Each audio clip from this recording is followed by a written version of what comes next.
Dear friends, it's a great pleasure for me on behalf of Arendalsuka, of course, Avfall Norge, Grid and Hold Norge Rent, to wish you all welcome to this arrangement here during the Arendals Week. Arendals Week this year has been even bigger than ever, as you have seen when you walk through the streets, and all the arrangements are full. It's 1,100 different arrangements with 550 different partners during Arendals Week.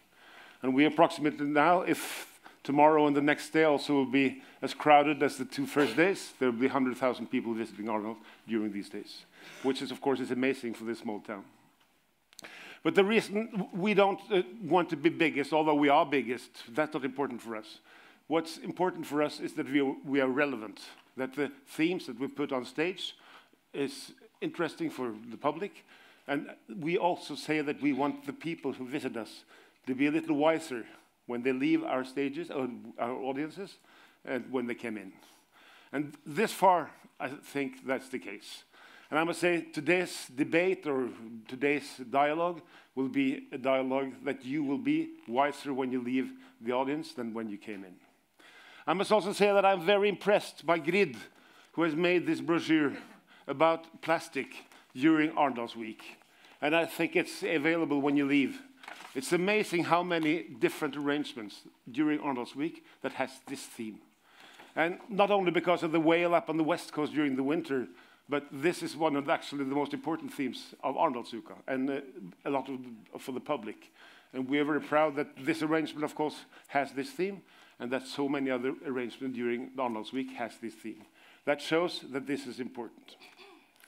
On behalf of the partners and on behalf of Arendalsuka, it's a pleasure to see you all. I wish you all happy days here during Arendals Week. And then I have the privilege to give the word to Fru Gulbrandsen, where you are. Thank you so much and welcome.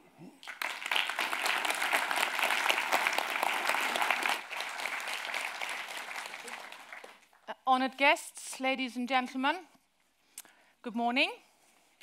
So on behalf of Arendalsuka, Grid Arendal, Avfall Norge and Hold Norge Rent, I thank you all for joining us for this most important of events. As stakeholders are queuing up to address the global catastrophe of marine littering, it's essential to identify the most efficient and sustainable solutions. Cleaning up along the coastline and on the sea floor and inland is crucial, but prevention is far more important. For the 3rd year running, we're casting the spotlight on marine litter here at Arendalsuka. And this year, we are focusing on the most fundamental and essential part of prevention, waste management. Both developed and developing countries still have a long way to go with regards to achieving efficient and sustainable waste management. But this event's main theme will be the urgent need to tackle waste in the developing world. This morning, I'm looking forward to hearing how Norwegian authorities, businesses, and civil society can contribute to stopping the immense amount of waste entering our oceans every single day. The world needs both short and long-term solutions to the global waste management problem. And these solutions need to be developed in close cooperation with local stakeholders, and without undermining already established and functioning social and economic structures and systems. We particularly need to respect the informal waste management sector and to pay heed to the fact that our ideas, knowledge, know-how and technology will not always be the best way forward. One size does not fit all, and we must ensure that Norwegian solutions do not become Norwegian disasters.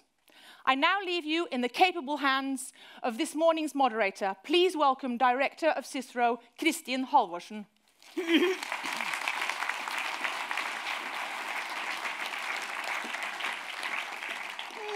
Good morning, everyone. We have 2 hours. We have 11 panelists and keynote speakers. And my task this morning is to be as efficient, friendly, but strict as possible, because they all have some very important messages for us. And I hope that we will leave this room a bit wiser, more knowledge, but also with with this eager for action. So the first keynote speaker is, just let me find my notes. Our first keynote speaker is Kristal Ambrose. She is founder of the Bahamas Plastic Movement. She is also known as Kristal Ocean.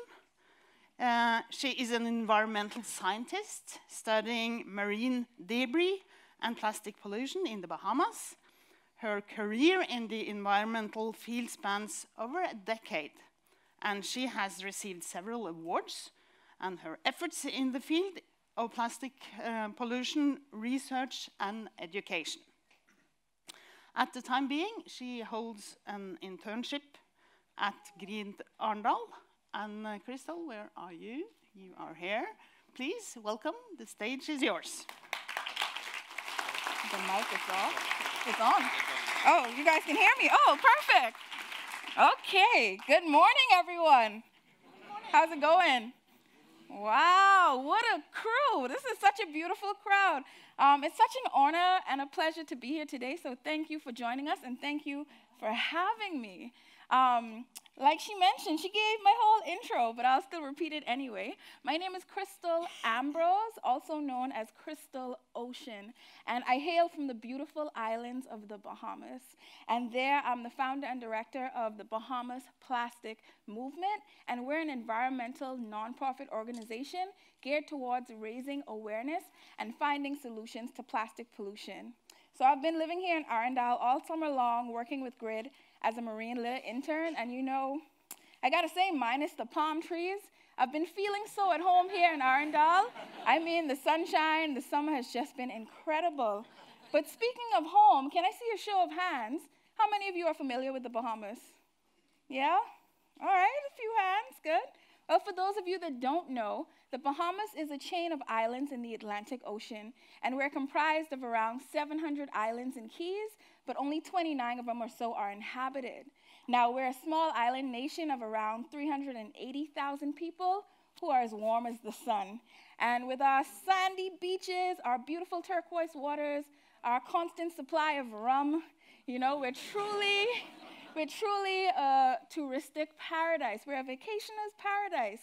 But when you take a closer look at this idyllic land, this idyllic space, you'll see that our paradise is paralleled by plastic pollution.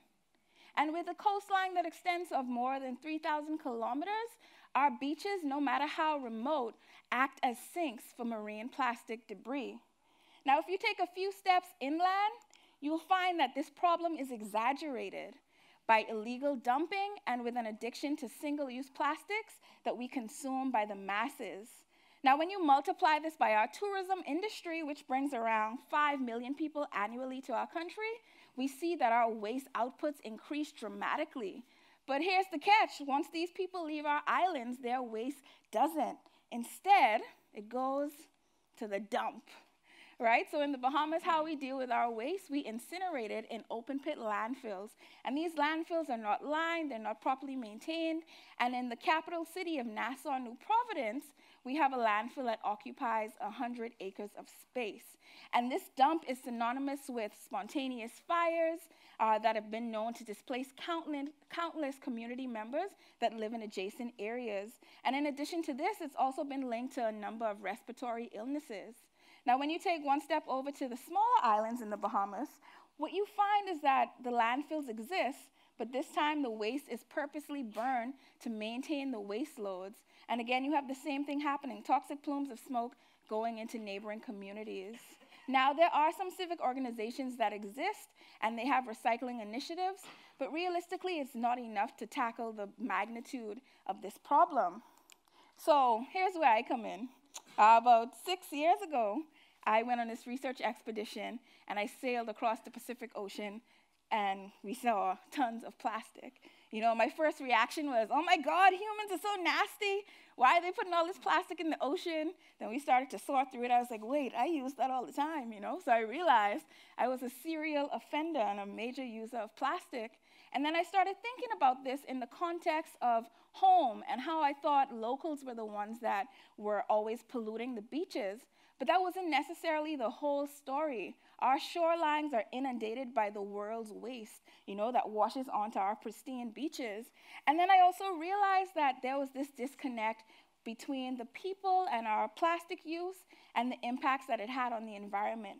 So I kept seeing this mass exodus of Bahamians moving with me to create a nation free of plastic debris, and thus the Bahamas Plastic Movement was born. Now, we are the grassiest grassroots organization you can imagine. I like to call it a backpack organization because it goes wherever I go. We're not funded. Anyone want to fund us? You let me know after. But we're solely ran by volunteers and youth, and we function under the pillars of research, education, citizen science, and policy change, all to bring about resolve for plastic pollution. Now, our organization is rooted in engaging young people in environmental activism and stewardship and helping them to understand that their voices are important, that they have the power that it takes to create change. And very quickly, I want to shout out Penelope. Where's Penelope? There she is. She's here. She's from Norway. She's only 14 years old. And since she's been 7 years old, she's been fighting environmental issues. So cheers to youth activism. Yes. Yes. So we have a program, and it's called the Plastic Pollution Education and Ocean Conservation Summer Camp. And this takes our students on this holistic journey from the problem with plastic to solutions to this environmental crisis. So our students are engaged in hands-on scientific research. They're out in the ocean trawling for microplastics. They're on the beaches looking at beach surveys. And they're cutting open the stomachs of fish and birds and looking for signs of plastic ingestion. And here our students are able to make the connection between how their lifestyle on land actually impacts animals, and animals that they like to eat. And this program is extremely transformative, and it gets our students fired up to make changes in their lives, their homes, schools, and communities. And an extension of this is the research that we do, which is all citizen science-based. And through this research, we've been able to understand how plastic moves around the Bahamas, and also we've been able to get some insight into the spatial trends and the diversity and abundance of this plastic. And what we know so far is that 93% of all debris found on Bahamian beaches is plastic. And more than half of that comes from a foreign source. So during my internship here at GRID, what we're doing is trying to understand what's driving this debris onto our shorelines in hopes of creating a distribution map that would identify marine debris hotspots so that we can actually concentrate our cleanup efforts. But despite the research that we're doing, there's still so many knowledge gaps. We don't know where the plastic is coming from. We don't know how much is in the surface waters of the Bahamas. We don't know the true environmental or ecological implications of plastic to our nation. And we don't know who's responsible for cleaning it up. If the plastic doesn't belong to us, we still carry the burden. And even if we remove it, what do we do with the waste? Just put it in the landfill to be burned? So there's so many questions. So to address this, my youth delegation and I, earlier this year, we proposed that the Bahamian government enact legislation that would reduce the flow of plastic from the land into the shore. And on Earth Day of this year, our Minister of Environment, the Honorable Ramal Ferreira, announced that the Bahamas would be banning single-use plastics and balloon releases by the year 2020. And this was all, again, brought forward by youth. So please give it up for our plastic warriors. Yes, making changes. And yes, this is exciting. This is a step in the right direction. But realistically, all we'll be doing is replacing one waste item with another, and not until we get our waste management strategy intact will we really see effective changes. But the Bahamas were not alone in this issue. So many countries around the world, especially in the Caribbean, face the same struggle. And for us, with our geography, our islands are so spread out, our lack of infrastructure for waste management, it just increases the magnitude of this problem severely. And with our country, I don't know if anyone's ever lived on an island, but 90% of everything that we use is imported, and that just creates a high plastic footprint, and it creates these waste streams with no value. So what we really need is a national waste management strategy that actually addresses waste recovery, waste education, recycling, and that also has initiatives that would deal with the removal of debris from both inland and coastal areas. But you know, we can look to countries like Norway. Hey, Norway! Funny that I'm here today. We can look to countries like Norway, and you guys are renowned leaders in the world for waste management. You know, your waste recovery, your bottle return scheme, your recycling, it's second to none, and it can truly act as a blueprint for nations like ours who struggle to create these effective waste management plans.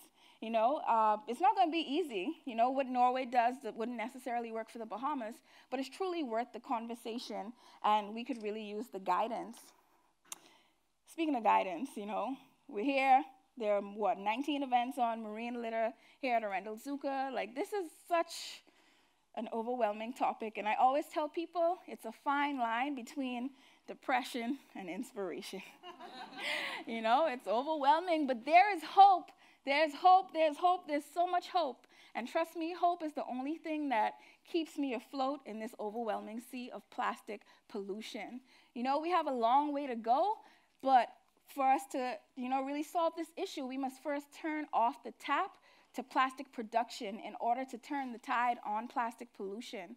You know, we need conventions that really address effective enforcement, both at the country level and at the industry level, and that would actually hold them accountable and responsible for their activities. You know, and if these legislative gaps aren't filled within the next 5 years or so, the health of our oceans and our human health will continue to suffer. But you know what? Like I said, there's still hope. And with education, with research, with material redesign, with technological advancements, we're well on our way to solving this issue because we are plastic warriors, and we're committed to fighting this. So when I say plastic, I need everyone to say warriors. Plastic? Warriors. Plastic? Warriors. All right, yes. Thank you so much for your time. Oh, thank you. Appreciate it. Yes. Tools and tech. It's the only thing I learned in Norwegian all summer. But thank you. If you want to learn more about our organization, please check us out on social media. Look at our YouTube videos, again, all made by youth who help push our organization forward. Thank you so much. Thank you. Thank you so much. Thank you. I will remember that there is a fine line between depression and inspiration. And I think we just passed that line. We are all very inspired by your keynote speech. So I would like the rest of the panelists for this first dialogue to join me at the stage. You are all here. And I'll start by asking Atle Hamar. Atle Hamar is State Secretary in the Ministry of Climate and Environment in Norway. I'm sure you're inspired. You were inspired from before. I was. Yes. Yes. Could you please tell us what is the most important action we can do from Norway when it comes to our own handling of this problem, but also at the international stage? I think, according to what I experienced at the GEF meeting, the Global Environmental Funding meeting, where a lot of countries met, last week in June, to discuss how do we deal with this problem globally, how do we deal with this problem nation to nation, how do we share competence, how do we share systems, knowledge. That was one of the key issues that maybe it's not a good idea to say that, well, Norway's system is so good that we can export it to every country. It may not work that well in other countries because every country needs to have their own system that fits to their own, need. But the other side of it is to really agree on that this is a global concern. We need global impact. We need global financing. And I think what we took an initiative in Vietnam was that the government of Norway financed, $100 million organized through the World Bank to put into a new fund that should deal with that kind of, global waste management knowledge, systems. How do we deal with these problems? And what we heard from the keynote speaker, plastic, marine litter, that do not know any borders. So I think that is one of the key issues to create kind of to bring us one or two steps further on. What should we agree on globally and take that position internationally? Thank you so much. I'd like to introduce Kostas Velis. He is leader of the Marine Litter Task Force in the International Solid Waste Association. So you've been working on these questions for a long time. Could you please tell us something about the global waste management sector and how what can be done?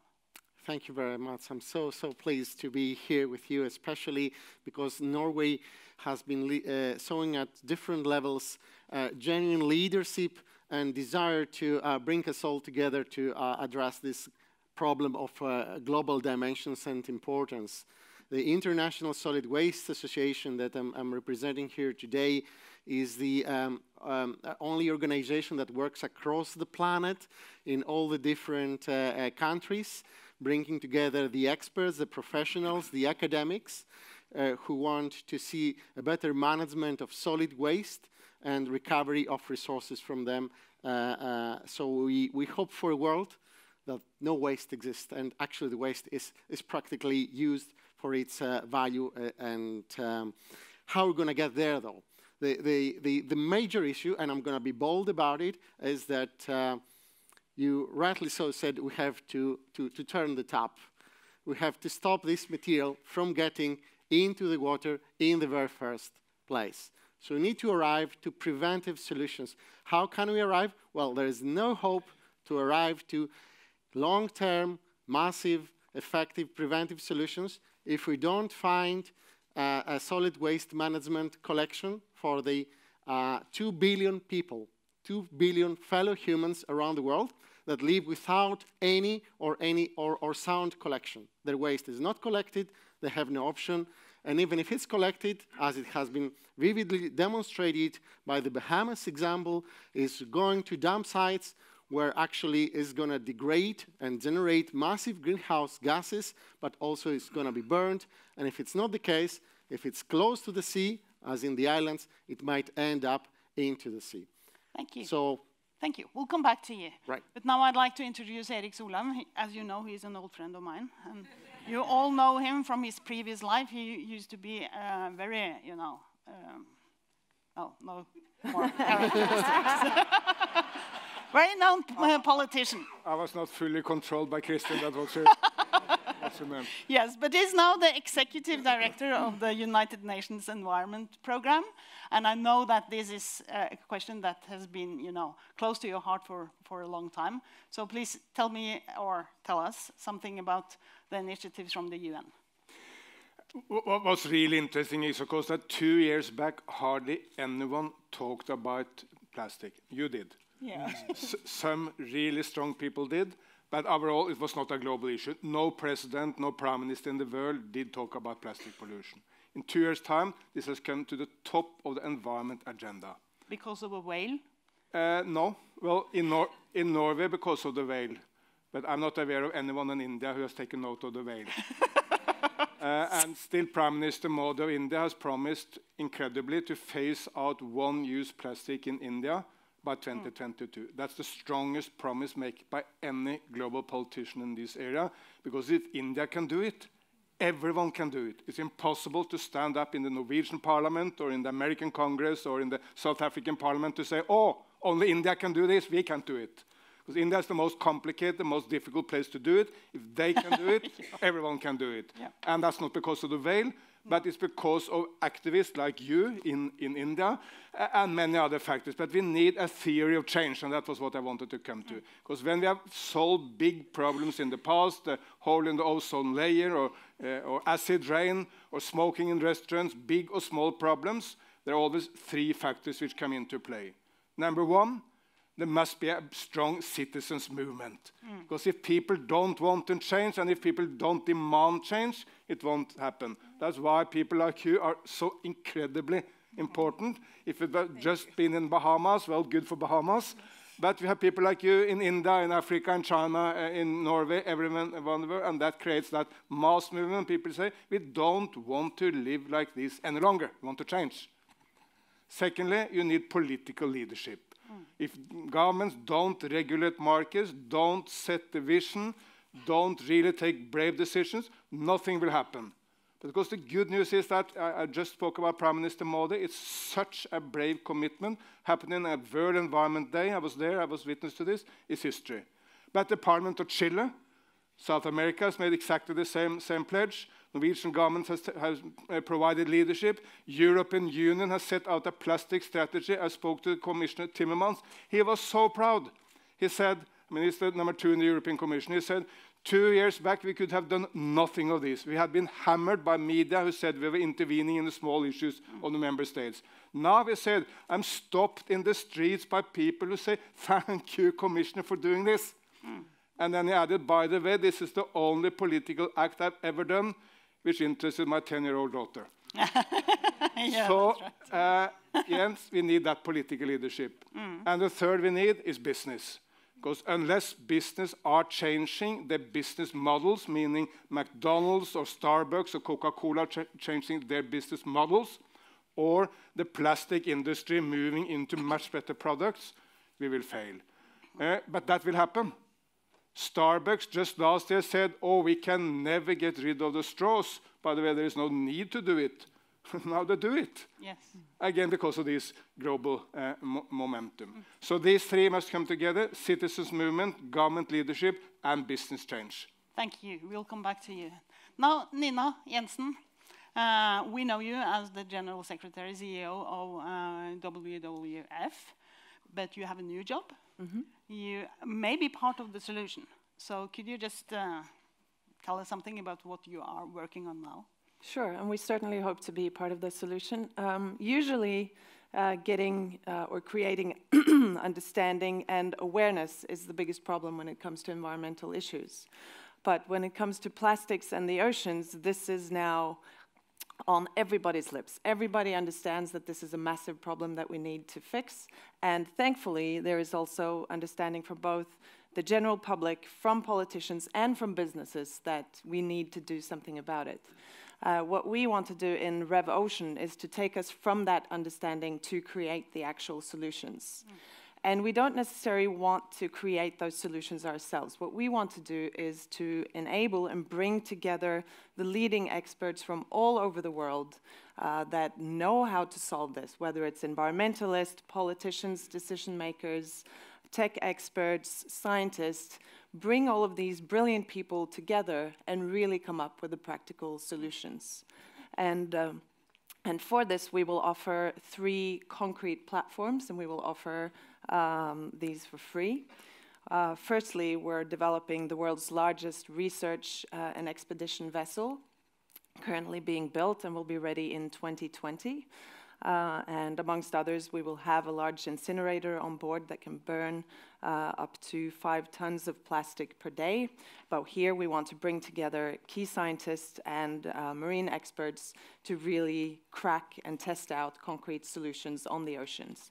Secondly, we're building, or hoping to build at least, the World Ocean Headquarters, where we will do the same but land-based, and also bring in businesses and the finance community to see how we can really fund up the practical solutions and develop business models related to that. And thirdly, we are building a global ocean data platform where we want to use artificial intelligence and machine learning to pull together all the relevant information out there today to once again take us from, understanding to solutions. Thank you so much. Thank you so much. I was wondering, did we have any events last year at Arendalsuka on plastic in the ocean? You know how many? Yes. So here it's been, you know, a topic, a hot topic. But when it comes to action, timing is very crucial, and the time is now. So if we don't succeed in, you know, translating all this knowledge and information into action, and then something else will occur in a couple of years, and then our attention will be drawn to that. So I think this is very crucial. And Kristal, you told us in your keynote that half of the plastic along the beaches in Bahamas it comes from foreign sources. Do you know where it comes from? Yeah, so most of it we're able to trace back to West Africa, Mauritania, that region, the octopus fishery. Throughout the islands of the Bahamas, we get these black octopus pots that wash upon our shorelines. I've also seen them in Bermuda, so I know they're around the Caribbean, and then we also get waste from the Southern Caribbean, so places like the Dominican Republic and Haiti. And another thing that's washing on our beaches are these little plastic sachets. During the cholera outbreak and the earthquake that Haiti unfortunately had, resource aid was to give them these bottles or these bags of water, and those are now washing up on our beaches everywhere. So that underlines that this is a global issue. It needs a global solution. Yes. So where could we start? Of course, we can start in India to say that, well, in 2022, no more plastic, one-use plastic is going to be allowed. And that kind of initiative has also been taken in several other countries. But is it the waste management system? That is kind of advanced systems. How could we introduce that in these countries, which are the main sources to the marine litter? Kostas, maybe? Could you? Yeah, I think it was said thank you. It was said there is no one size fits all, because we have a whole range of different socioeconomic realities, cultures around the world, and we have to start from that baseline. So the fact is that we have a huge gap in the low and middle income countries. They're improving. We've seen huge progress in the last 20 years.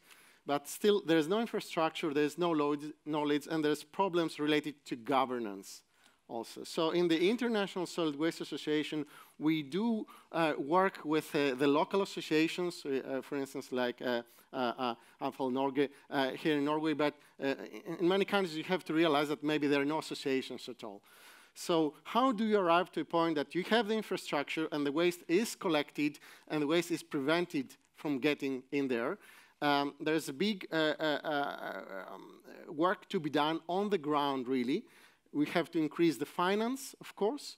We have released a report some 3 years ago. Only 3.3% of all the international aid is addressed to waste and resources. With that minimal amount of finance, we cannot solve the problem. However, as I said, there is hope. Definitely, there is hope. The hope is that also some people there are interested into that plastic, are the waste pickers, the informal recyclers, call them cartoneros, catadores, and these people are picking and trying to recover the value into waste plastic. So we can help those people, bring them closer to formal waste management systems, and help them do a much better job, starting from there to evolve to much more technical, sophisticated systems as we have managed to have in Norway. Thank you. Erik? While it's obviously true that it's a global problem, it's even more true that it's a local problem. Because most waste everywhere in the world has a domestic source. I mean, most waste in China comes from China. Most waste in India comes from India. And most waste in Norway comes from Norway.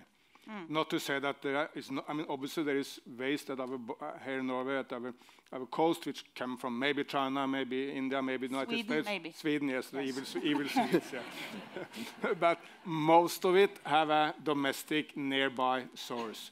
So yes, we need global inspiration, global knowledge sharing. And we in General Assembly of the United Nations in September, we will launch UN Environment and the European Union a global plastic platform with the idea of sharing the experience across the globe as to what is best practice. I mean, what works in Norway may also work in Canada. What works in Canada may also work in China, etc. So we need that inspiration, but we need local action. I suggest 3 main ways of thinking. Number 1, there is an enormous amount of plastic products which don't really serve a purpose in society. We can do without straws. We can do without plastic bags, or at least reduce it to the absolute minimum. We can do without the plastic lids of our coffee cups. We can refill bottles. By the way, in India, they now have what they now call water mini bank, to translate it into Norwegian. You go into the mini bank, you put a refill bottle there, push a button, and you get the water bottle refilled as you get money in a mini bank. So, but let's get rid of all those products which don't really serve a purpose, because there are quite a lot. Then there is a number of plastic products which is very useful in society. As an example, I mean, your cars will be full of plastic, make the car lighter, so it uses less gasoline. Very useful, but that plastic must be brought in and recycled. And then you have a huge number of plastic products which are somewhere in between, but where we need to be a lot more innovative. And in an age where we have artificial intelligence, cars who can go by themselves, any number of medical products which can cure different difficult diseases. We are not able to make more innovative plastic products which degenerate in nature naturally or can easily be recycled. I mean, it goes without saying that as soon as we start pushing the industry to doing better, they are ready to and able to do a lot better. Atle?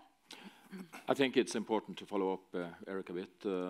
My minister, Ole Elvestuen, had this spring an initiative where he brought 70 companies in Norway together to discuss how do we deal with the plastic. Do we need to have every kind of hard goods packed into a lot of plastic? Is that really necessary? And I think to do the job in our own countries, we need to start that. Our experience with the strategy with a public-private kind of partnership dealing with how to reduce the waste of food has given a result of 40% reduced waste of food. So that is what has to be done locally. But I think when Norway brought this item on the UN Assembly agenda first in 2014, we really addressed the need for global governance according to this question, and we've taken this question into the next assembly. So this is a Norwegian initiative that we really follow up. But what I finally would like to say is what Nina Jensen brings us into, because one thing is the waste management and to clean up, and we can, export knowledge, share technology. The other main issue is how do we create business models out of waste? Because we need to start to work with circular economy. And what is Nina Jensen? How much of plastic today is recycled? Do we know how much it is? Or 10%, I heard? I can't tell you. The only estimate is a wet finger in the air, as we say, comes from Ellen MacArthur Foundation New Plastics Economy, and is around 10%. 10%. But there's a big potential, and we see that also from Norwegian business cases now. That, for example, this company creating bioethanol, biofuel out of plastic waste, litter. So in a way, this circular economy issue is the next step we need to take, and that is a main issue on the Norwegian government's agenda also. So we'll come back, in 2019 with some initiatives and thoughts about that. And I appreciate Nina Jensen's proposals here, because they are really interesting how you think from private sector side. Yes, Nina, please. Well, I think, to solve the problem, key is obviously to stop the flow of plastic into the environment. And to do that, I think 3 steps are really critical. One is we should have, and it should be simple, really, given the magnitude of the problem, a global ban on single-use plastics. Like Erik said, if India can do it, everyone can do it. So I don't know why Norway hasn't done it yet. It should be, first thing you do when you get back into the office on Monday. But anyway, a global ban on single-use plastic should be... We started that, Nina. I know it's started. We started that work. Yeah. But things take time, typically. So that would be one. Secondly, we need to hold the producers accountable. We need to reduce the production and consumption of plastic, but also those that are producing it should be held responsible for also helping to clean it up, whether it's putting in the necessary funds to clean it up, establish waste management facilities, and the likes. And then thirdly, we need to develop some form of plastics economy, where it actually becomes profitable and viable to collect and handle the waste from the plastics, whether it's converting plastics to fuel or other kinds of products. This is it's much needed, and amongst the things that we will definitely be looking at in the Red Ocean initiative. Kristal, can you tell us something about the need of education and knowledge, because you work with young people, creating awareness about this, educating people. How important is that part of it when it comes to finding the solutions? I think it's extremely important because a lot of people actually don't realize the impact of their plastic habits and what it has on the environment. And for us working with young people, it's so much easier because they act as catalysts for change, because they're the ones that are going home and telling their families everything that they've learned about this issue and what they can do to make a difference, and then you see that ripple throughout the community. And so many times in our programs, for me, I'm like, oh, maybe we're not doing enough. And then I go to the grocery store and they're like, oh, Sarah came in and she refused to get a plastic bag. Johnny doesn't want to use a straw. Parents are calling me and telling me that their kids are coming home and they're like, Mom, we can't use these bags anymore. We're going to use these instead. So it's really important to engage the public and community, and also not talking down to them and saying that it's bad, but meeting them where they are. And understanding, like for me, like I understand the struggles of being in the Bahamas. Like it's all that's given to us. We don't have much alternatives, but showing people that alternatives are out there and these steps are easy, that it's doable. I think it's really important. But just opening the conversation and engaging the public is important, and also bridging that gap between community and science, and taking them to the beach and getting them to connect to the ocean, and picking up a piece of plastic and actually quantifying that. That's science, and that's going to contribute to some real-world changes. So I think community engagement and education is extremely important. Remember that the government tried to introduce a tax on one-time used plastic bags a couple of years ago, and they had to let it go. I think maybe today it will be, could be functioning. So that is an idea. I know that the budget conference is coming up, the end of August. Our chair, and the Liberal Democratic Party, Trine Skei Grande, she has really, a lot of critics about this that was the big joke. Tax. But I think today maybe probably will be okay. The timing think is that, Kristin. Different. Yes, but we could even be more. Maybe this isn't a question for taxation. This is more like we ban single-used plastic because the problem is very big. We've taken that initiative now, and we need to draft it a bit and see how should this be organized. How should we, if we ban plastic, be sure of that we get new materials that are not worse than plastic into use. So that is one kind of initiative we need to look into. And yes, it's really on the agenda. So we kick off now. Erik, do you think that we will succeed in this both domestic and global action? And if the UN, if you could, have the power to tell us all what to do? I'm absolutely convinced this will succeed. I mean, I give one example which shows how fast it can happen. Ireland was the first nation in the world which prohibited smoking in restaurants. We can date it. It was in the spring of 2004.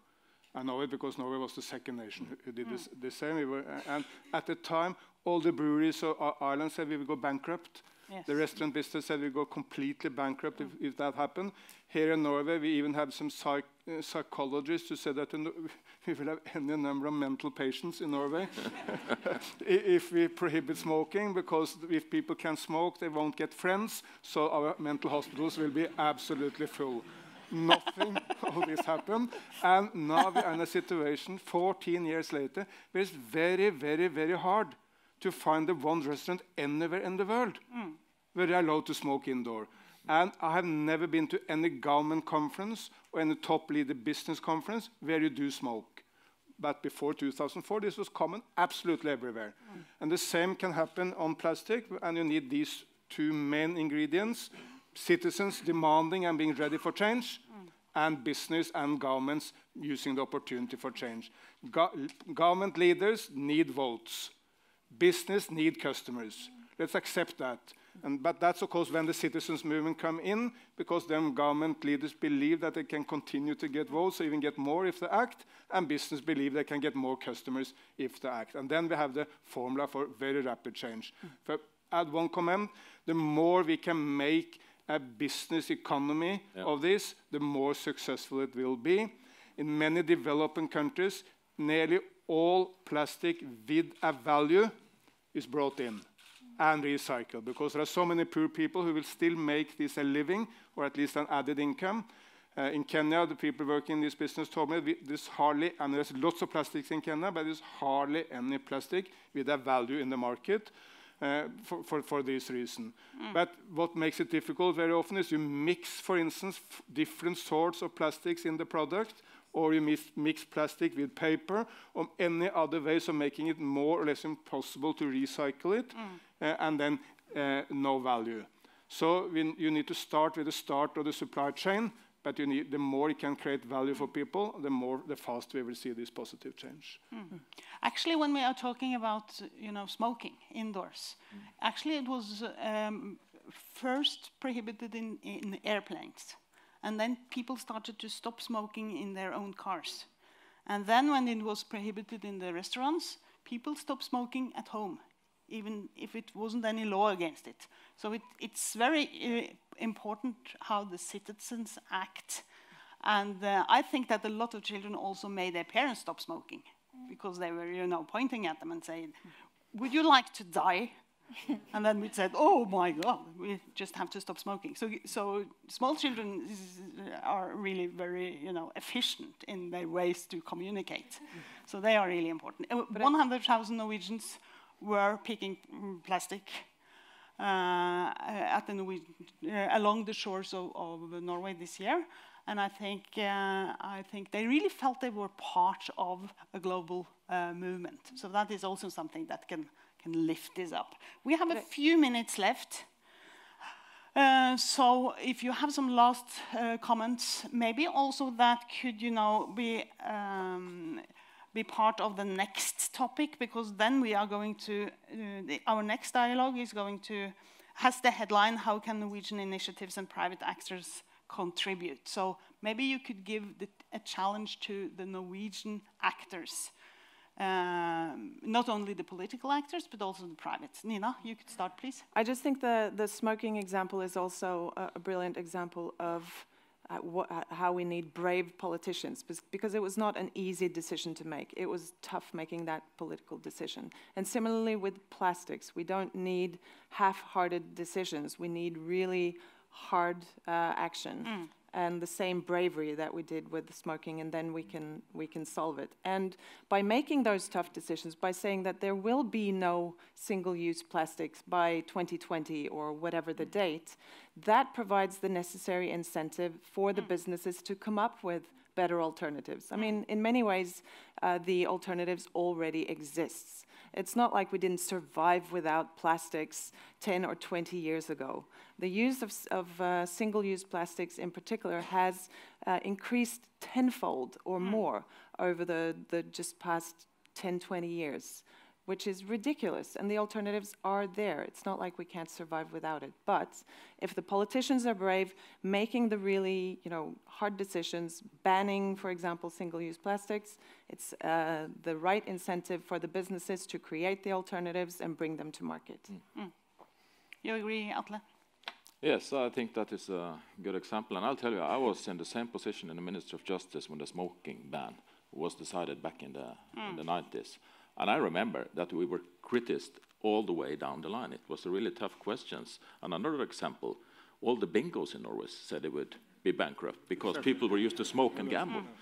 So that was one of the examples. But I think one thing is that, Norway, we have quite good waste management systems. So in a way, we deal with that in a quite good way. But in spite of this, we still have some litter in the sea. But what is really a question is that when we have been taking these international activities, we've been funding up through the GEF, the Global Environmental Fund, and we've established this new fund.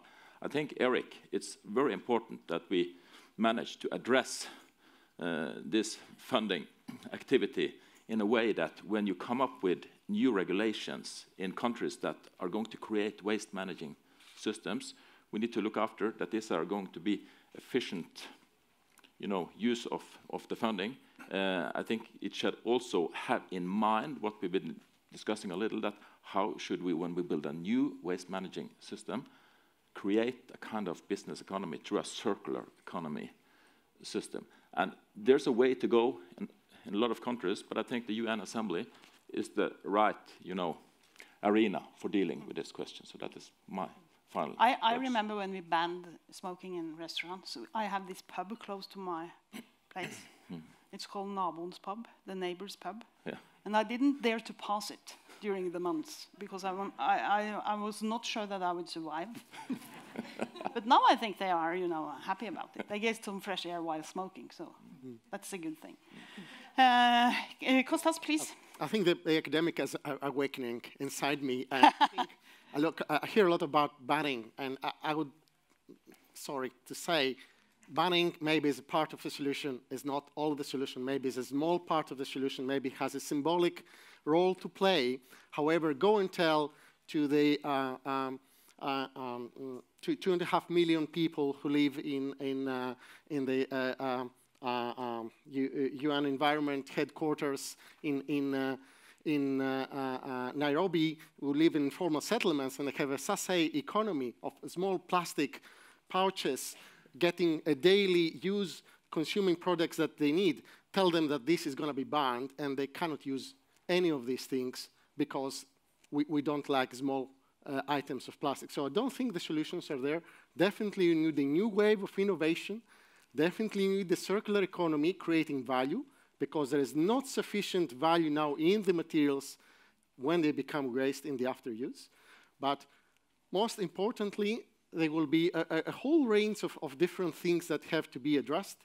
And the ready one to be addressed is collecting this material in the very first place, stopping it from getting into the water in the very first place. This is where, of course, Solid Waste Association, International Solid Waste Association, is really here to work with all the stakeholders, international and local, and brings together the experts and the industry and the companies to make it happen. So I think we have a key role to play in that, and we're very, very happy to see how each of you and the organizations you represent can work with us in making change on the ground. Kristal, if you should give Norwegian businesses and politicians one challenge, what would that be? Oh, that's a good question.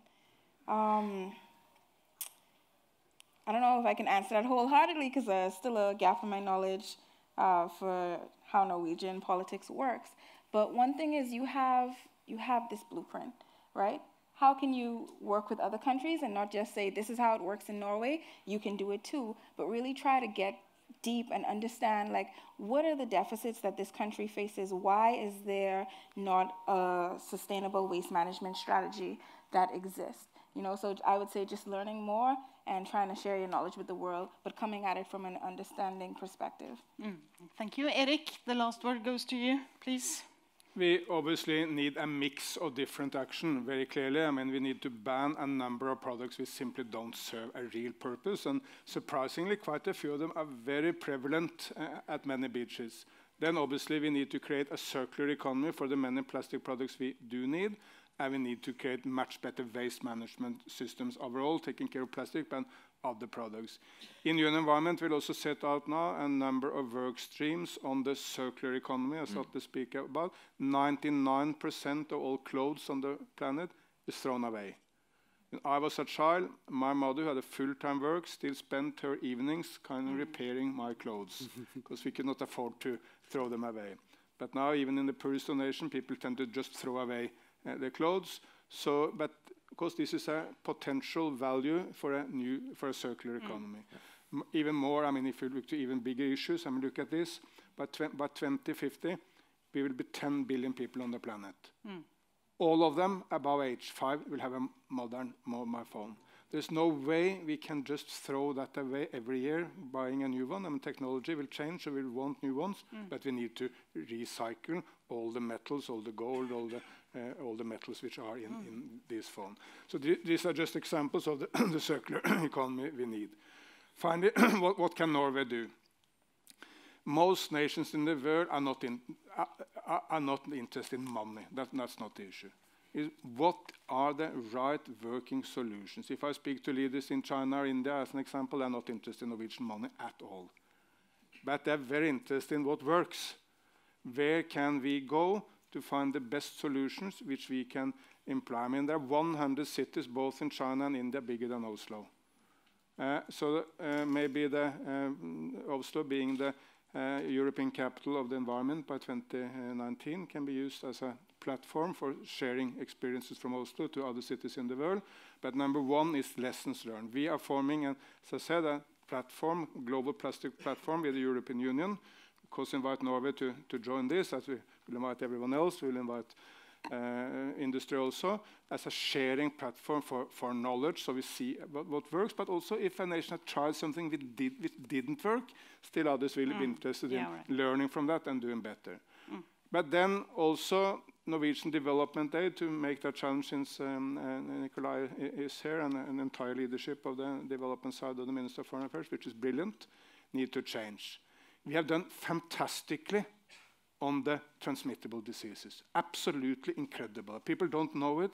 Polio is eradicated or close to it. Smallpox is eradicated. Malaria is coming down like that. On nearly all those diseases which killed even our grandparents and grandparents in Norway, they're coming down like that. But that makes pollution the biggest killer of humans globally. Yes. And the developing nations, some of them have very little resources. They need resources. I'm going to give you one example. I met the newly elected mayor of Freetown, Sierra Leone, Africa. She absolutely impressive. 20 years she spent in London. Then she came back to serve her nation during the Ebola epidemic, now elected with a vast majority, the mayor. She said, I have a 3-point program. Waste management, waste management, waste management. And she didn't ask for money, basically. She asked for what is the best practice, where can we learn? But that will be more facilitated if we spend a little bit also our aid resources into this, which I know that Nikolai wants to do. But I think this is a very interesting area to explore for the future Norwegian development aid, to move into what will be really modern aid, solving the problems of our time. Thank you so much. Join me in a big hand to our panelists. Thank you so much. Thank you so much. Please take a seat. I just have to say a few words in Norwegian to the audience. A few of you are leaving, but the rest of you will sit. Så derfor foreslår jeg følgende, for nå skal dere sitte 1 time til, konsentrert, og det er at alle sammen reiser seg opp. Jeg skal ikke lage sånne kyss naboen og sånn. Det skal dere slippe.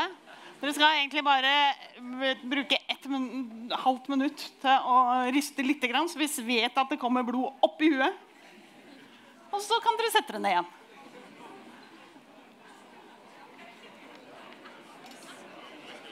Thank you so much. We really appreciate the audience.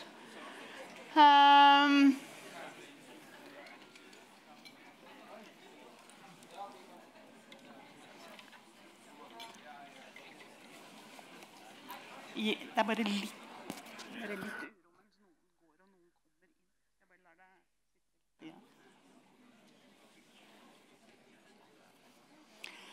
Yes, thank you so much. I think that I know more, and I'm sure that we are all more eager to action, and I really appreciate that you came up with so many solutions, because it's really easy to start working on this. Of course, we have to learn a lot more on what is functioning and what is not functioning, but still we know where to start. We have a starting point.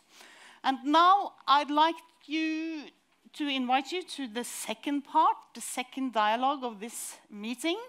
And the headline is, how can Norwegian initiatives and private actors contribute? The Norwegian government launched a white paper last year, and that was named The Place of the Oceans in Norway's Foreign and Development Policy. And the Ministry of Foreign Affairs is, together with NORAD, is currently developing a waste program to fight marine litter internationally. And we are so pleased that the Minister of Development has time to join us here today, and Nikolai Astrup, is going to give the keynote speech on this topic. Please, Nikolai.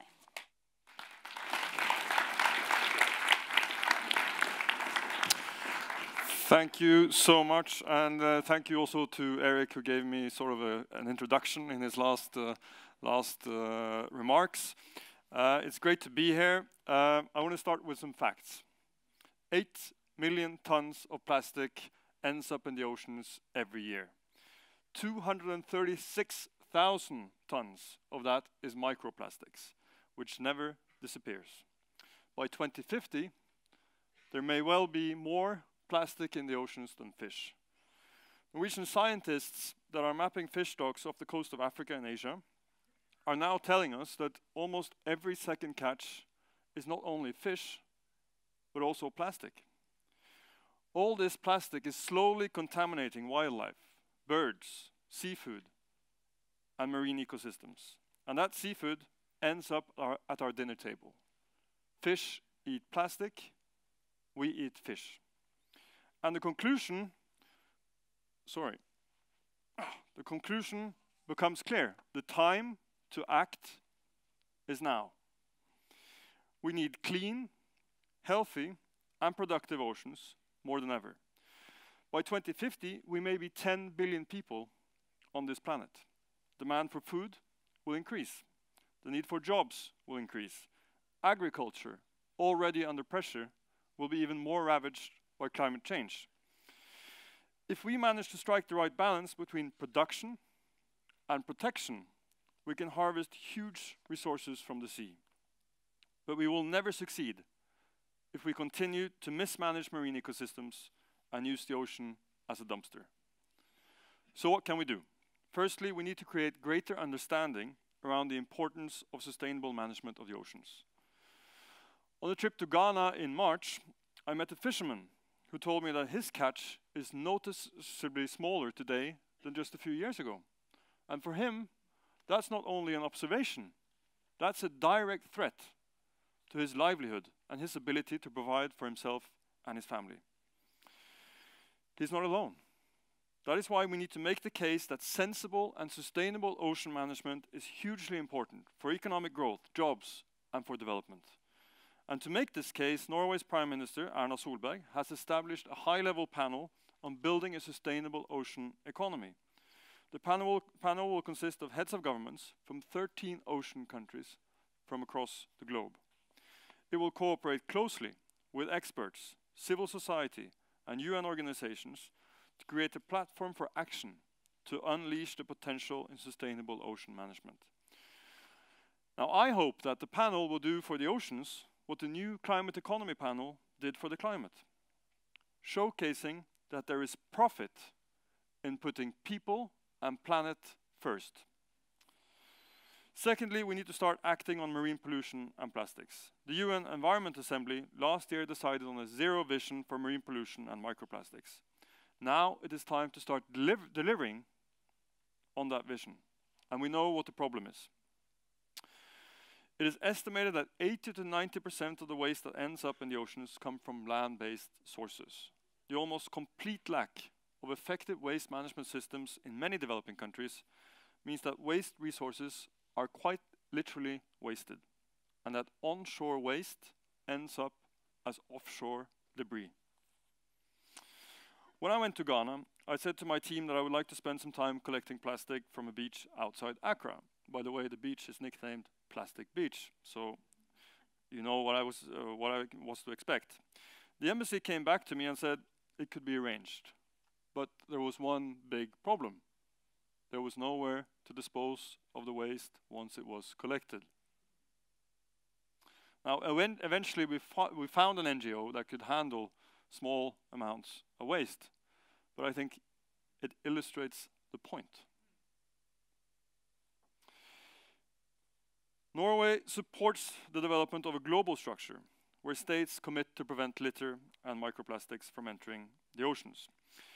In addition to the normative work, Norway also wants to contribute to making sure that we take action on the ground, and Norway wants to lead the way. This year, the government has set aside 280 million Norwegian kroners for a development program to combat marine litter and microplastics. As part of this, we have taken the initiative to establish a multi-donor trust fund in the World Bank to improve waste management and prevent marine littering. And there are lots of promising projects in many countries related to the oceans. What we lack is an effective and efficient structure to finance solutions and to enable governments and the private sector to join forces. That is why we have taken the initiative to establish the fund, and we hope like-minded ocean nations from across the world will join us. If we don't solve the waste management issue, we will clean our beaches for eternity. The main focus of the fund will therefore be waste management systems in developing countries by providing financial incentives to make it attractive for countries and the private sector to invest in waste management based on the principles of a circular economy. We call it cash for trash. Thirdly, sustainable ocean management and cleaning up the oceans will require the innovation, technology, and capital in the private sector. We won't manage it without them. We need to mobilize the world's leading ocean-related companies to come up with concrete actions to ensure clean and sustainable seas and turning global challenges into business opportunities. Marine litter and microplastics transcend borders. When a dead whale was found on the west coast of Norway, we found plastic bags from all over the world in its stomach. For Norway, this was a call to action. Norwegians have lived by the sea and off the sea for more than 1,000 years. For us, the ocean is both a way of life and a way of making a living. But our position as a leading ocean nation is not only rooted in our history, it is also our future. We know that we need to take good care of the oceans if we want to exploit their full potential. And it is only if we act now that we can prevent a slow motion catastrophe. Let's make it happen. Thank you.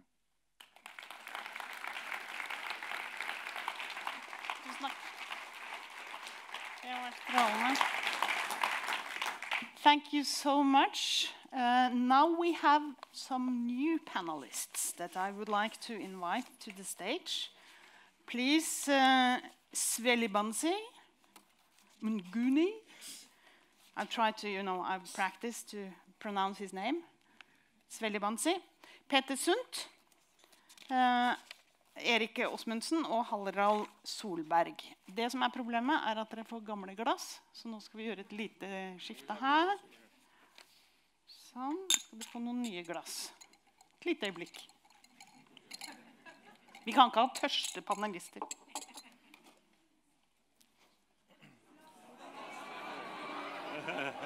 Dette understreker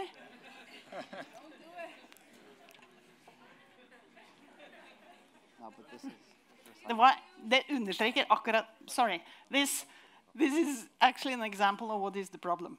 Because it's so easy. Access to plastic is so easy. This is not the problem. This is not the problem? 100% recyclable. It's probably properly. Okay. Yeah. Thank you so much for saving me. Yeah.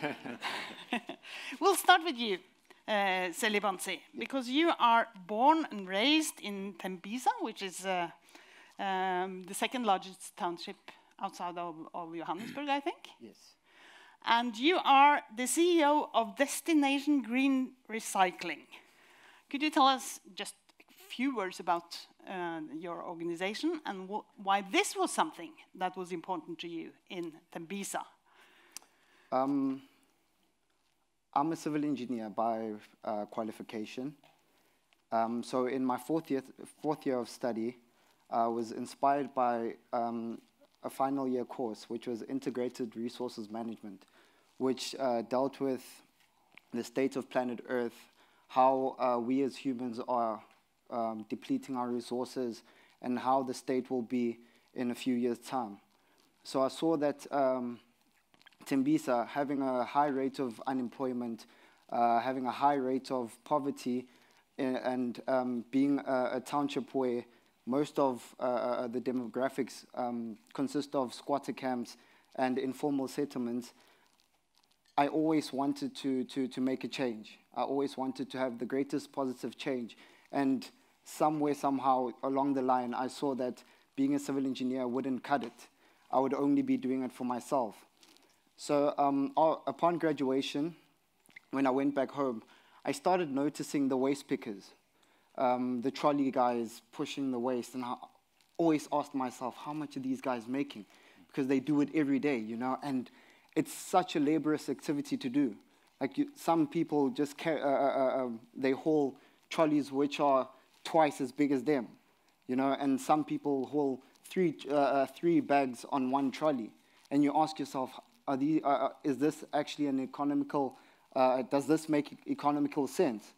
So I took a huge risk, having the passion, the love, and determination to actually have a positive change onto the community. I myself became a waste picker.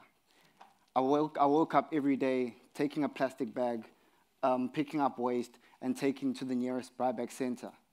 And upon my greatest shock, I remember the first time we collected for about 2 weeks. We didn't have any knowledge about sorting or any of that sort about the value of waste. So we collected, it was my partner and I, Faith, collected for 2 weeks, working 8 hours a day. And after that 2 weeks, when we went to go sell, we hired a bakkie, we hired a trailer to haul the material, and we only made 100 rand. And how much would that be in dollars? I think divided by 1.7, that's about 60 kroner. 2 weeks. Over. 2 weeks, 8 hours a day. 8 hours. We only made 100 rand. Yes, so that was when you know. We started, yeah. Yes, that's when you started, and you are trying to, make this a profitable business, and the way out of poverty, combining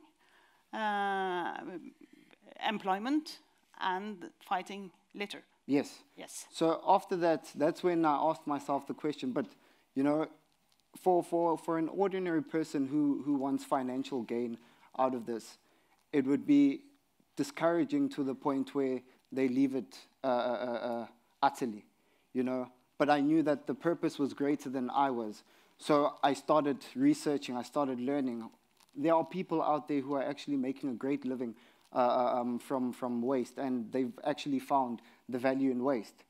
That's when we came up with our core values, and we actually wanted to look at the solution holistically, in a way where we provide awareness, we educate also. We educate and raise awareness. We create employment because of the high unemployment rate in Tembisa itself, and more especially amongst the youth. We find that a lot of them are engaging in substance abuse because of being idle, not having anything to do, and it's really becoming a great problem. So I just want to give you an example of... I think, yes, but I think you can come back to that, because I'd like to introduce you to Erik Osmundsen, because he has made, business out of this. He is the CEO of Norsk Gjenvinning, som Norway's largest and leading recycling company. And your slogan is, there is no garbage anymore.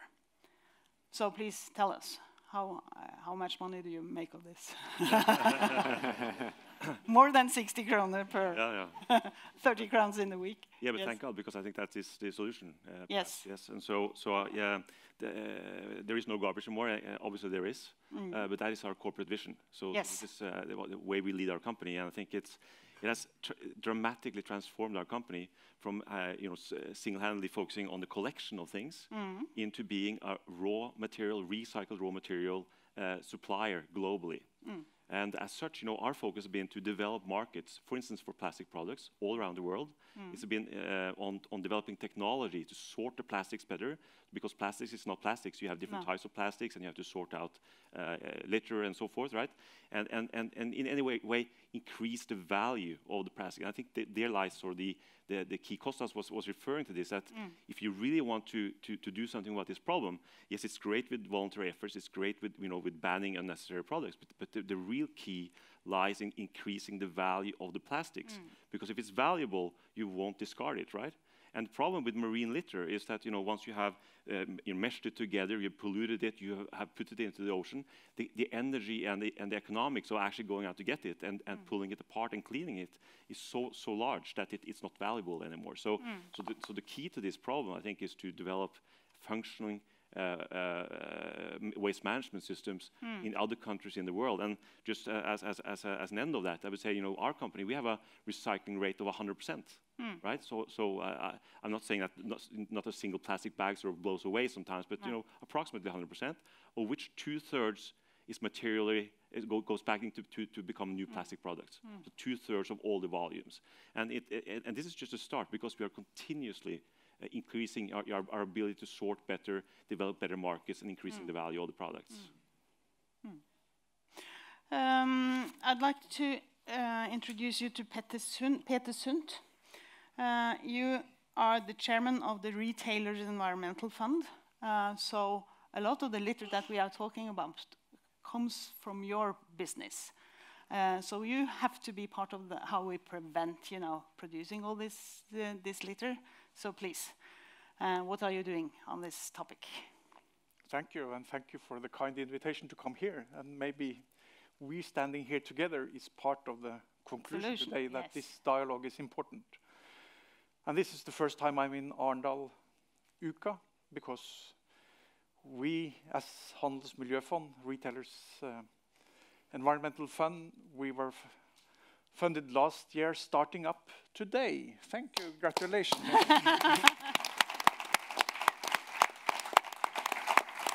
So every time you go to the shop now, you are contributing to the fund with 50 øre, 6 euro cent about, to this fund. So we are actually funding you?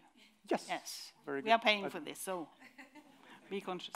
And I hope to be invited again in 2028, because our ambition is to make a difference. And the difference doesn't mean that we fund cleanups at Tromøya every year in 10 years. We need some more changes to prevent the littering and stop littering. And hopefully when we come back in 2028, we have no excuses like we didn't manage because we discussed straws and balloons and some other things all the time for 10 years. Because now we have the circular economy package, and we are all eager to join that. But we have so many debates, so it's a little bit confusing.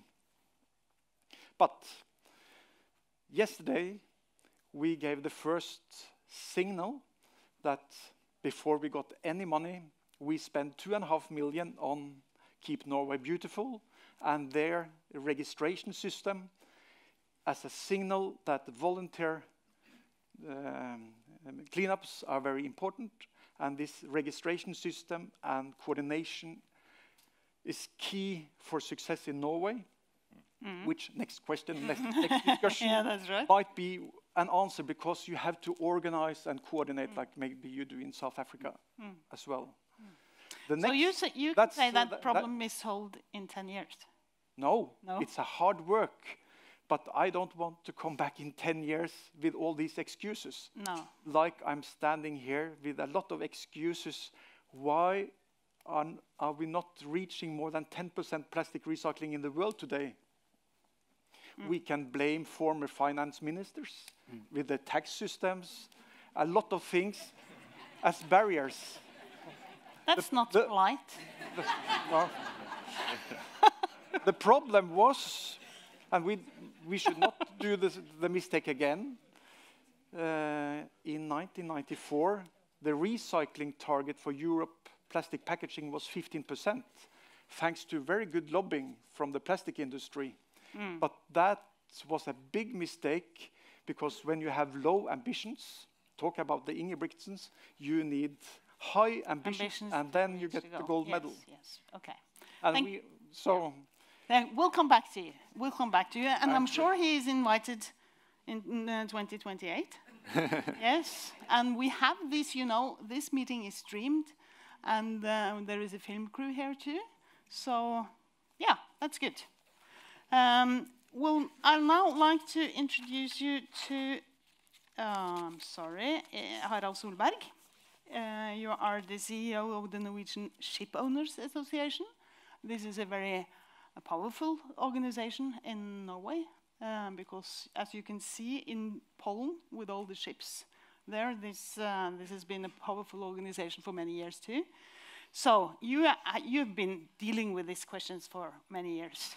Yeah, we have. Now is you know, the right timing to really think big. Yeah, this is time to think big, and it's really encouraging to see how this important issue have gained really good traction in the opinion. We, as the Shipowners Association, we have an ambition of 0 harmful emissions to air and sea, and that covers obviously also plastic. As a leading maritime nation, we now work on how we can contribute on this to solve this problem. First of all, it's obviously important that we, as industry, take care of our own garbage in a responsible way. And we could also do more to reduce unnecessary plastic in our own industry, for instance, on passenger ferries and cruise ships. But I think we could also think bigger. We need more knowledge on this issue. We need more knowledge on the health of our oceans.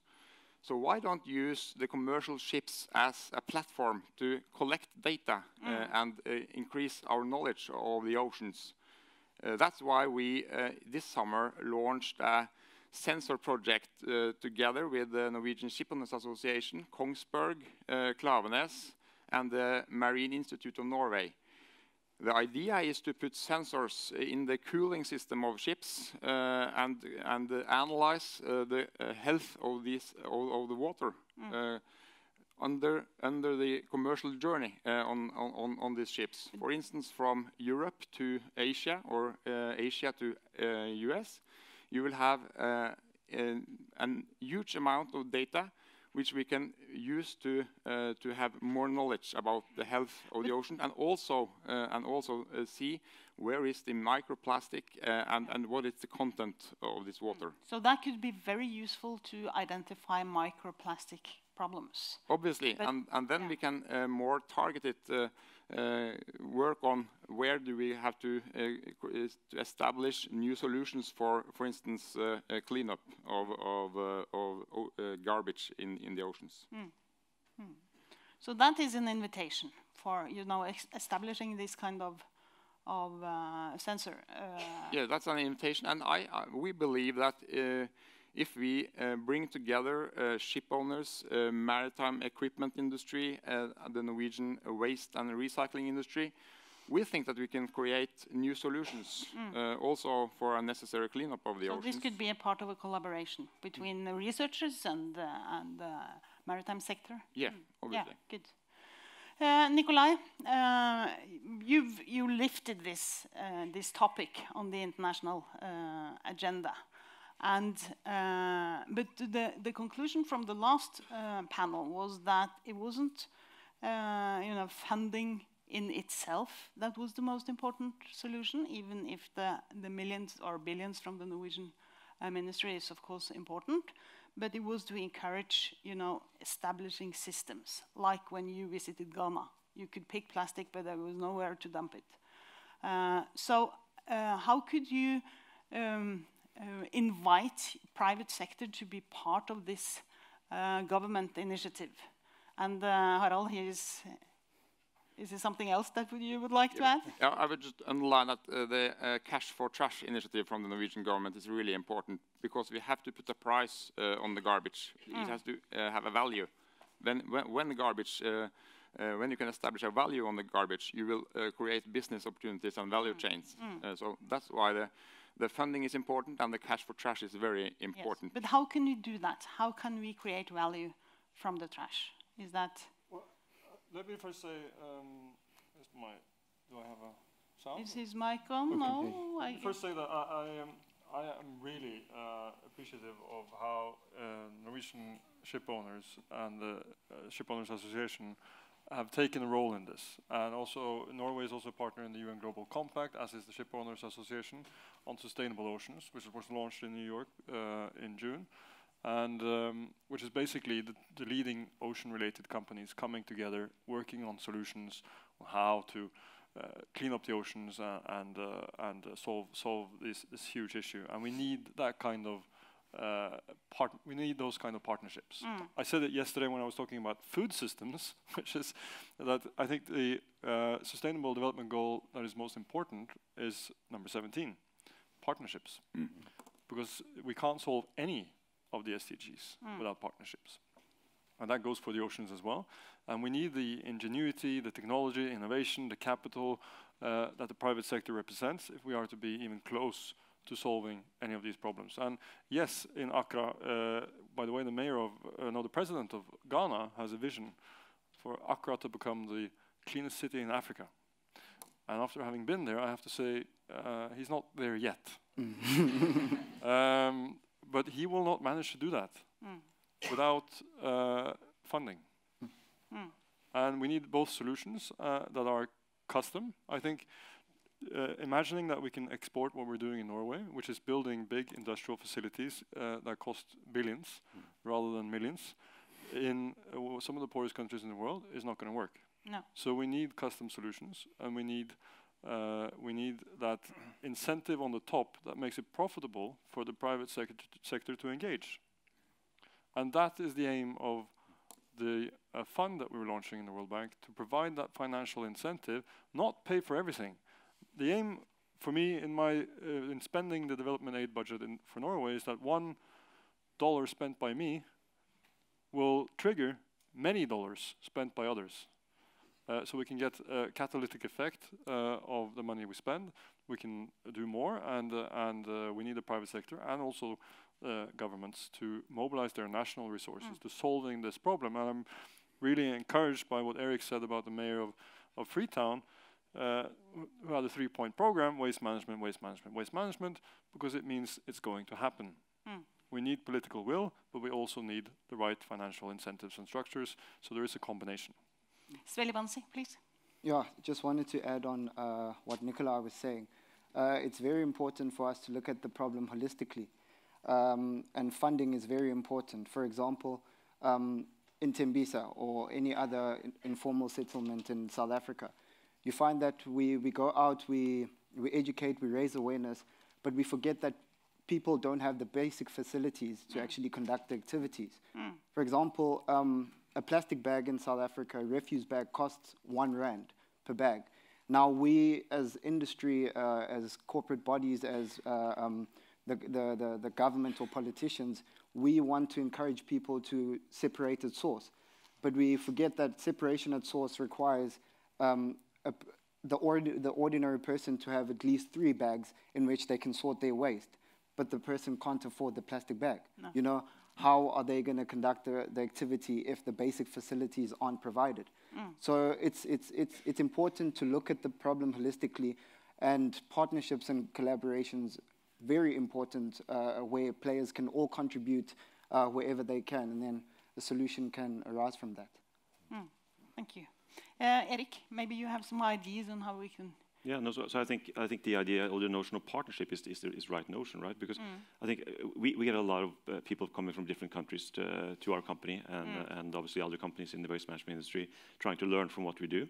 And I think you can learn quite a bit. But I think the key thing here is that the reason why we are successful in Norway, and that this is not a problem in Norway, is that we have had decades of developing a regulatory system and a market And in the marketplace, there are actors like ourselves and other municipal actors, other private actors, buyers of the. So this has developed over time.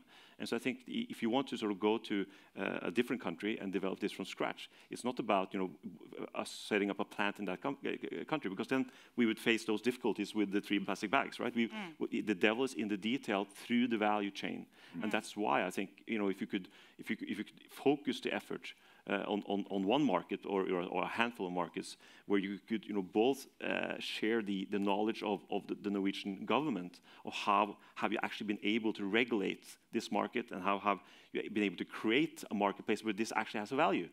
Then the investment is not a problem anymore, because the investment will be paid for by the marketplace. What do you think is the most important measure that we have in Norway now at the time being? Measure? No, what is, how do we manage to recycle around 100%? Of plastics. Of plastics. So what is the key for that success? It's valuable, so we make money. So I mean, if you could give us twice as much plastics tomorrow, we would take it, because we make money. So it's that easy, and we don't make too much money, because we're in strict competition with other municipal and private actors who also want to get the plastics, and therefore it's completely necessary for us to develop technology, so that our cost per ton drops and the value increases. It's necessary for us to develop new markets, so the value increases and so forth, because we have to win against all the other competitors. It's like asking Norsk Hydro, how do you compete your aluminum? It's the same thing. But the Norwegian debate is actually, I think, in many ways side-railed here, because we think about it from a collection point of view. And not from an industrial creating a product, a raw material point of view. So we have to change how we think about this. Exactly. Yes. Petter? May I add, Africa should not copy Europe. No, I don't. But Norway doesn't need to copy Africa. It's to you. So I'm very happy that one of the success things in Norway is that the administration, the bureaucrats are doing a fantastic job in Norway, and we think twice. We don't shoot with a machine gun. We think twice about all the alternatives and the consequences before we just ban everything or products we don't like today or tomorrow. That's the first thing. And the second part of the solution we were talking about for success for Norway is the cooperation between private and the public sector and the administration. And our fund, based on mutual understanding, no written agreements. We have long tradition with that since the famous Torbjørn Berntsen. We just trust each other, and this partnership improve or boost the efforts from the government and bring more innovation and more dynamics. That's one thing. Another thing is value. I think it's a little bit dangerous to say that the value of this, if we ask the waste industry, is minus something. It's not just to say now it's 5 kroner. Producer responsibility has been a great success in Europe, and especially in Norway. Maybe 80% of all plastics in Norway is part of EPR systems, producer responsibility. We are just lacking the fishing and maritime industry and the leisure boats. So when we make that for all plastics, and the targets are not 15%, but 55% and 60% as EU prescribes, very good, then we are going in the right direction. And I think this partnership and producer responsibility is something also for Africa and India and other countries, but not copy-paste. When it comes to value, a key thing you mentioned it, to get a value is sorting.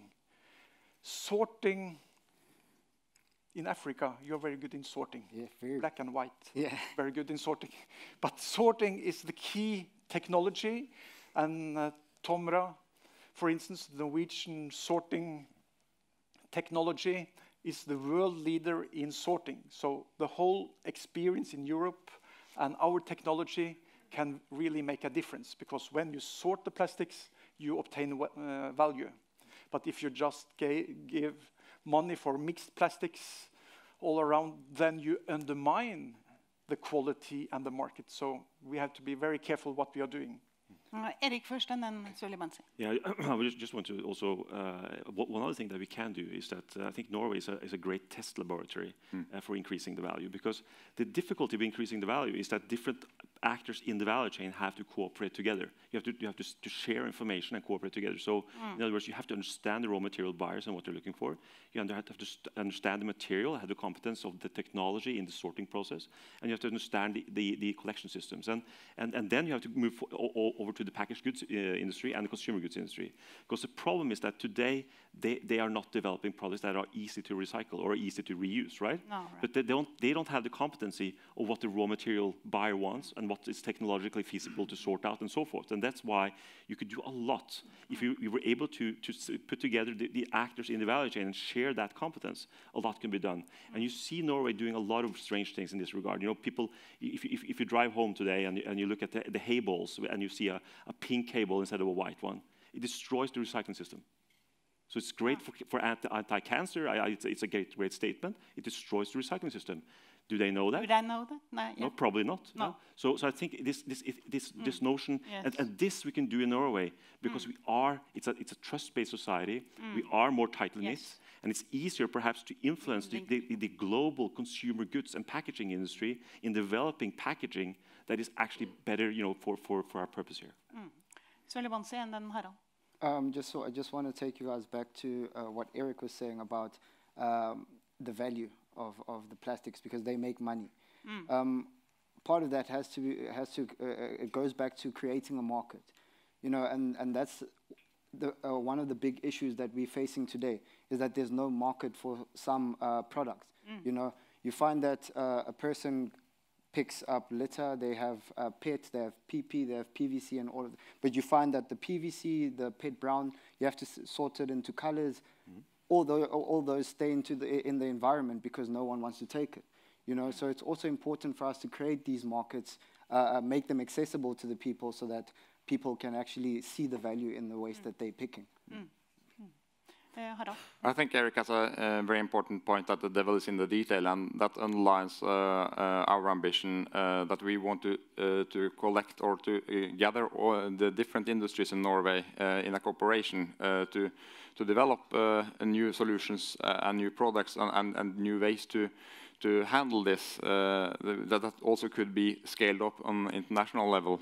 So we have initiated a circular cleanup initiative with shipowners, maritime equipment industry, the waste and recycling industry. And I think this is important for us. We cannot solve this sitting in our silos. We have to come together and develop new solutions. And we have done it before in Norway. For instance, on advanced operations offshore in the oil and gas sector, and when it comes to oceans, this is also a complex problem.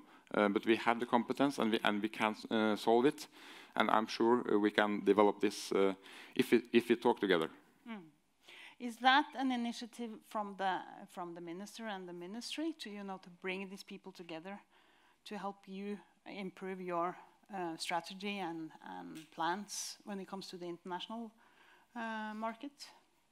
Well, I think it's hugely important to bring the different players together, and as I mentioned, I think the UN Global Compact is extremely important as an arena to share experience and come up with solutions together, and we are part of that and supporting that, and we need those kind of ideas in order to make sure that we put our money where it's best used, and of course we cooperate with Erik and UNEP on how.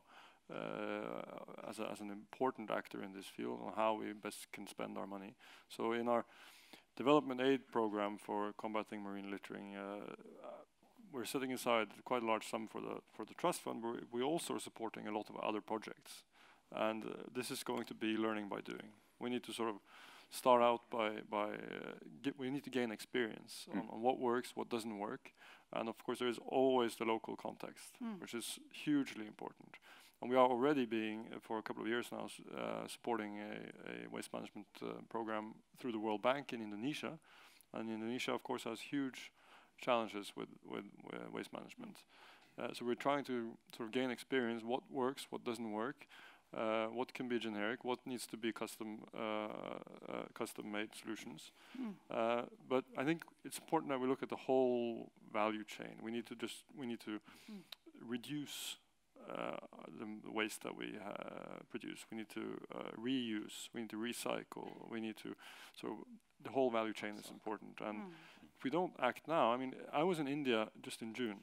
I visited a landfill with 10 million tons of waste in the middle of Delhi, 65 meters high.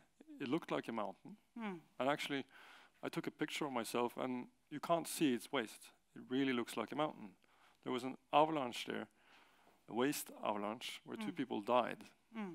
Now, on top of this mountain there are waste pickers, and they're kids. And of course, in 40 degrees, on top of 10 million tons of garbage, they're all intoxicated, because otherwise they can't work there. And this sort of local economy needs also to be sort of a part of the solution, but in a sustainable way. Of course. So there are some very local issues that you need to take into consideration. I also talked to one of the industrial groups, Mahindra Group in India, who are actually working on waste management systems and have already built some of them. And they were telling us about massive local resistance against proper waste management systems, because so many people lost their livelihoods. So you need to include the locals in your solution, otherwise it's not going to work. And regarding, I mean, in Norway, as you said, we in some municipalities we sort at source. If you're going to do that in a country like India with 1.5 billion people, it's a logistical nightmare. I mean, even in Oslo, and you did the collecting in Oslo when it worked. It is hugely difficult. In a country like India, it's going to be almost impossible. So you need to think differently, and not necessarily because Norway is a rich country. We often, maybe too often, and I think you, as a former Minister of Finance, would agree with me, choose the most expensive solutions and pay too much and maybe get too little. We have to think completely differently in the markets we're talking about here. And creating value chains is the most important thing. Otherwise, we're not going to succeed. Maybe that could be the final words from this panel. Thank you so much for contributing to this discussion. It's complicated, but I think a very easy solution is to ban or get rid of all single-used plastic, and then create this value chain. Are you going to try to? Yeah, I was just to say that since you were focused on this, we are collecting here, so I promise you that this will be recycled. This will be recycled. Yes. I will deal with the problem. You will save it. Thank you so much. Thank you so much. So, if we get rid of single-use plastic and we create a value chain, and then we stop thinking in silos and try or establish ways to collaborate and then learn from each other, then we could achieve big results in just a few years. But the key to all this is how civilians act, because they all listen to their customers. And that's why the power of the people is really extremely important. Thank you so much, all of you. We'll have, thank you to the panelists. There will be some closing remarks from Ingeborg Mork-Knudsen. She is a senior advisor in the Norwegian Ministry of Climate and Environment and an observer to Grid Arendal board. Thank you, Kristin. Ingeborg. Thank you, and thank you to all the panelists for sharing their amazing insight and competencies with us here this morning. I've tried to see if I can extract a few key take-home messages for you guys from the dialogues this morning. And the first point that I noticed is the word governance. We need to contribute to strengthen governance from the local level to the national, but also to the global level. We heard some interventions pointing to a number of legislative and regulatory gaps that exist. And I see that there is a lot Norway can do to help promoting good governance to deal with this issue. Second word I noted is capacity. You have been impressed by the capacity that we have among the Norwegian actors. From creating markets, we have technologies, we have capacity in research that we should put towards solving this global solution.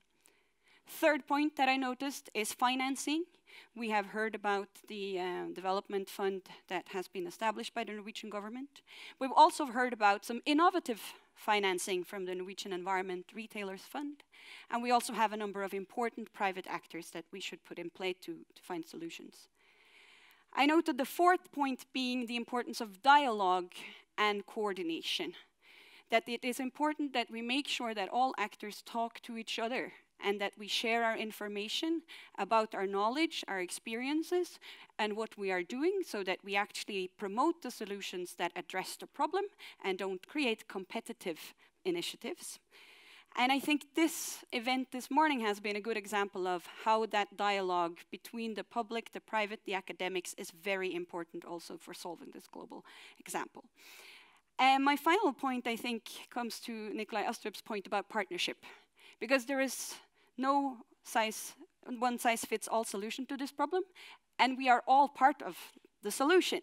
So we need to work together to promote good partnerships to find the best ways of solving this global marine litter problem.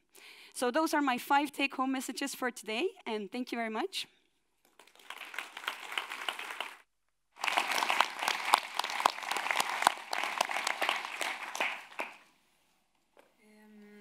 This is all about change.